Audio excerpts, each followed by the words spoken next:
ये जो अब आप वीडियो देख रहे हैं ये सांसद टीवी का फुटेज है। इस वीडियो के अंदर आप देख सकते हैं कि जब मीटिंग चल रही थी तो मीटिंग के बीच में जब सारे प्रवक्ता आपस में बात कर रहे थे, बीजेपी के जो सांसद वगैरह थे वो आपस में जब जिद बहस हो रही थी, और जिद बहस किस मामले को लेकर हुई ये भी सुन लीजिए। ये बिल का मामला है और बिल जो है अब जो बीजेपी नया बिल लेकर आ रही है, ये बिल लाने का जो मूल मकसद है वो है ध्यान भटकाना, कि कुछ भी कर जो जनता का जो ध्यान है वो भटक जाए वोटर चोरी के आरोपों से। लेकिन इस बार जो है जो कांग्रेस और विपक्ष के जो सारे दल हैं वो सारे एक हो चुके और किसी भी हालत में वो इस बात को भूलने नहीं देना चाहते, और वो जो है किसी भी हालत में इस बात को नहीं भूलने देंगे। और देखिए किस प्रकार जो है ये बरगलाए हुए हैं। अब अमित शाह देखिए भाषण देते हुए जब ये कह रहे हैं कि किस प्रकार हम नैतिकता का धर्म नहीं छोड़ेंगे, ये नहीं छोड़ेंगे, वो नहीं छोड़ेंगे, लेकिन आप इस वीडियो में देख सकते हैं कि वो खुद भी डरे हुए हैं, डरे सहमे कुछ भी बोले जा रहे हैं। मतलब कभी कुछ बोल देते हैं, कभी कुछ बोल देते हैं। इतनी फजीयत तो मैं क्या कह रहा हूँ, जब राहुल गांधी को पप्पू बोला जाता था तब भी नहीं होती थी जितनी फजीयत आज की तारीख में अमित शाह की हो रही है। इतनी ज़्यादा फजीयत हो रही है। आप एक बार ध्यान से इनका भाषण सुनिए।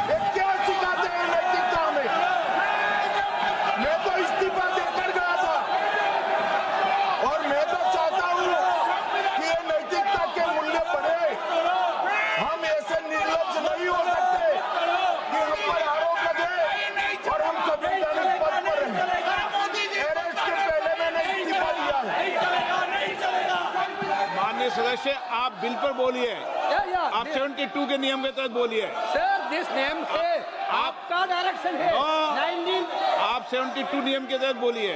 सर लाइक है सर नियम के तहत बोला आप 72। सर दिस आपका डायरेक्शन है 19A 19B। हाँ है, साफ अराउंड कॉल भी है। हाँ very clearly telling at least 1 week notice is needed for introducing a bill. Sir I am telling that this bill is to target the opposition ruling government. This bill is to threaten the people like Nitish Kumar and Chandrababu Naidu. This bill is to blackmail उनके party. Sir out of sir my point one lakh. आप माननीय सदस्य आप 9 चलिए। धर्मेंद्र प्रधान जी बोलना चाहते हैं। प्रधान है यादव, आपके मेंबरों को बिठाओ।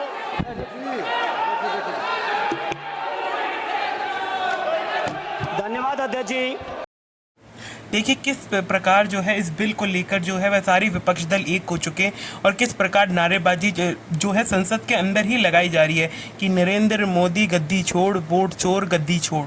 ऐसे ही कुछ नारे जो हैं बाद में हमको सुनने को मिले हैं। जब हमें बाद में पता चला, जब इनकी पूरी निष्पक्ष जांच होगी, तो वो कांग्रेस ने तो यहाँ तक ये भी दावा किया है कि इन सबको अंदर जाना पड़ेगा, मतलब इन सबको जेल के अंदर जाना पड़ेगा, जो जिस हिसाब से इनकी फजीयत अभी होने वाली है। क्योंकि जो वोटर आईडी के जो एप्लीकेशन जो वो होती है लिस्ट, वो कैसे तैसे करके अगर रिलीज़ हो जाती है तो इन सब की जो पोल पट्टियां हैं जो एक एक करके सारी खुलेंगी।